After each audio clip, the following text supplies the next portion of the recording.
সুন্দরী নাম তাদের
দিলাম আমি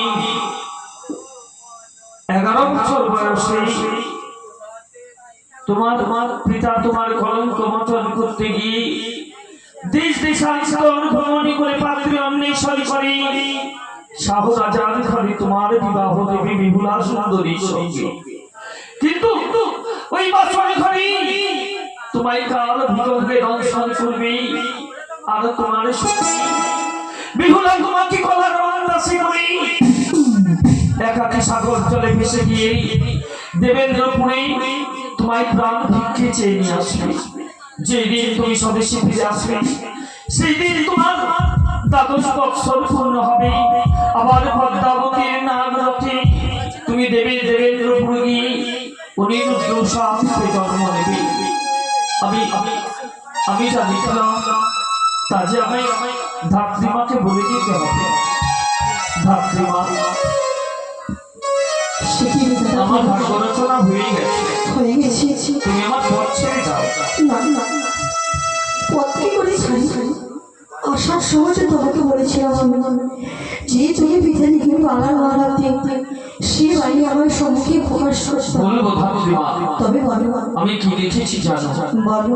এই সংসারে মাত্র আয়ু কাল 12 বছরের জন্য এই মধ্যভাবে এসেছে। আর এই 12 বছরের মধ্যে যেদিন তার বিবাহ হবে সেই দিন এই চার ছাত্র দুর্লভ লক্ষ্মীন্দরকে কালীয় নাগিনী এসে দংশন করবে। সে কি বলছো তুমি?